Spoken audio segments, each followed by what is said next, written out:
தேவையின்றி வீட்டிலிருந்து வெளியே வர வேண்டாம் என்று கனமழை காரணமாக மும்பை மாநகராட்சி பொதுமக்களுக்கு வலியுறுத்தியுள்ளது. மும்பை, தானே மற்றும் பால்கர் மாவட்டங்களுக்கு இன்று நாள் முழுவதும் மஞ்சள் எச்சரிக்கை விடப்பட்டுள்ளது.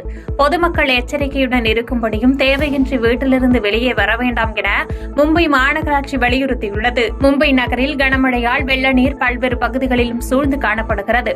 மழை நீரானது ரயில் தண்டவாளங்களை சூழ்ந்துள்ளதால் புறநகர் ரயில் சேவை பாதிக்கப்பட்டுள்ளது.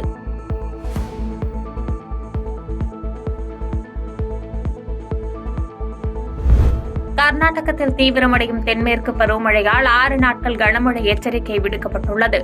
மத்திய கிழக்கு அரபிக்கடல் பகுதிகளில் நிலவிய காற்றழுத்தம் தாழ்வு பகுதியாக வலுப்பெற்றுள்ளது. இதன் காரணமாக கர்நாடகத்தின் கடலோர பகுதிகளிலும் கனமழை பெய்தது. இந்நிலையில் கர்நாடகத்தில் தென்மேற்கு பருவமழை தீவிரமடைந்துள்ளது. மேலும் இன்று முதல் 6 நாட்களுக்கு கனமழை பெய்யும் என்று உத்தர கன்னடா, சிவமொக்கா, உடுப்பி உள்ளிட்ட 6 மாவட்டங்களில் அதி கனமழைக்கான ரெட் அலர்ட் விடுக்கப்பட்டுள்ளது. கார்வார், பெலகாவி மாவட்டங்களுக்கு ஆரஞ்சு எச்சரிக்கையும், விஜயபுரா, பாகல்கோட்டை ஆகிய மாவட்டங்களுக்கு மஞ்சள் எச்சரிக்கையும் விடுக்கப்பட்டுள்ளது.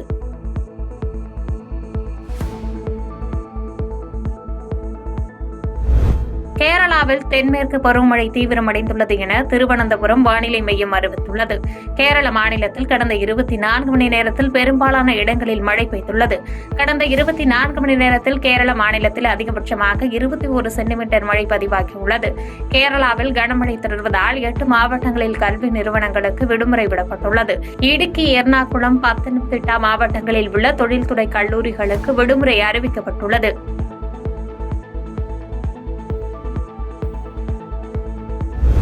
டெல்லியில் நள்ளிரவில் கொட்டி தீர்த்த கனமழை காரணமாக 200க்கும் அதிகமான விமானங்களின் சேவை பாதிக்கப்பட்டு பயணிகள் அவதியடைந்தனர். தலைநகர் டெல்லியில் பலத்த காற்றுடன் கனமழை விடிய விடிய கொட்டி தீர்த்தது.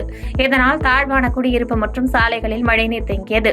வாகன ஓட்டிகள் கடும் அவதியடைந்தனர். குறிப்பாக ரயில் சேவைகள் மற்றும் சுமார் 200க்கும் அதிகமான விமான சேவைகள் பெரிதும் பாதிக்கப்பட்டது. சாலையில் தேங்கிய மழைநீரில் வாகனங்கள் மூழ்கி நிற்கும் வீடியோ காட்சிகள் மற்றும் புகைப்படங்கள் சமூக வலைதளங்களில் பகிரப்பட்டு வருகின்றன.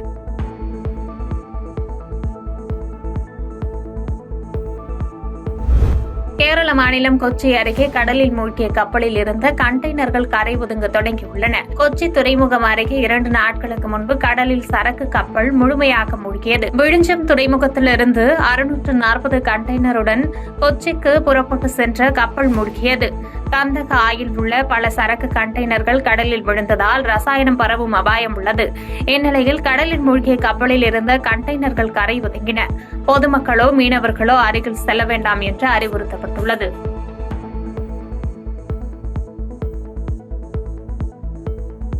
செய்திகளை உடனுக்குடன் தெரிந்து கொள்ள கீழ்கண்ட கேபிள் மற்றும் டிடிஎச் நெட்வொர்க்குகளில் எம்நாடு செய்தி தொலைக்காட்சியை காணுங்கள்.